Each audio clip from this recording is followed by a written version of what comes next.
എല്ലാവർക്കും നമസ്കാരം. ആബേലച്ചൻ സ്വർഗത്തിലിരുന്ന് ചിരിക്കുന്നുണ്ടാവാം ഇപ്പത്തെ മലയാള സിനിമയിലെ ഈ വിവാദങ്ങളൊക്കെ കണ്ട്.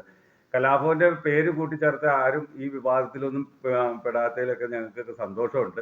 അങ്ങനെ ആരെങ്കിലും പെട്ടിട്ടുണ്ടെങ്കിൽ നിങ്ങൾ പുറത്ത് കൊണ്ടുവരെ നമുക്ക് ധൈര്യമായിട്ട് അതിനെ ചലഞ്ച് ചെയ്യാൻ പറ്റും എന്ന് തന്നെയാണ് ഞാൻ പറയുന്നത്. പിന്നെ ഈ സിനിമയിലെ വിവാദമൊക്കെ വെക്കുന്ന അവസാനിപ്പിക്കണമെങ്കിൽ ഒരു വഴിയുള്ളൂ. ഈ മലയാള സിനിമ റിലീസിങ് തൽക്കാലത്തേക്ക് ഒന്ന് തടഞ്ഞു വെച്ച് കഴിഞ്ഞാൽ വെക്കുന്ന ഇതൊക്കെ അവസാനിക്കും. എന്തിനു വേണ്ടിയിട്ടാണ് ഇങ്ങനത്തെ ഒരു വിവാദം എന്നൊക്കെ ഏകദേശം അറിയാവുന്നവർക്കൊക്കെ അറിയാം.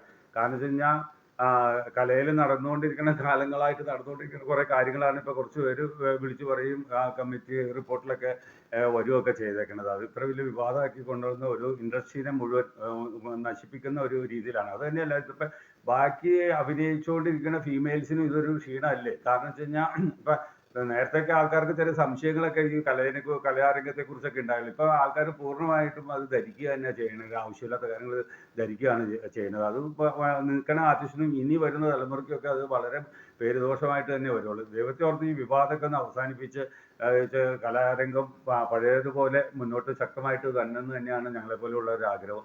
ഈ മാധ്യമങ്ങൾ കാണിക്കുന്ന ഈ ഒരു ഉത്സാഹം ബാലഭാസ്കറിന്റെ കേസിൽ കാണിച്ചാർന്നെങ്കിൽ അദ്ദേഹത്തിന്റെ കൊലയാളികളെ കണ്ടെത്താൻ പറ്റില്ലായിരുന്നു. അടുത്ത മാസം 25-ാം തീയതി ആകുമ്പോഴത്തേനും അദ്ദേഹത്തിന്റെ അപകടം നടന്നിട്ട് 6 വർഷം തികയാണ്. നിങ്ങളെങ്കിലും ഇനിയെങ്കിലും ഒന്ന് ഉണർന്ന് പ്രവർത്തിച്ചാൽ ആ ബാലുവിന്റെ മാതാപിതാക്കൾക്കെങ്കിലും ഒരു നീതി ലഭിക്കും. നന്ദി, നമസ്കാരം.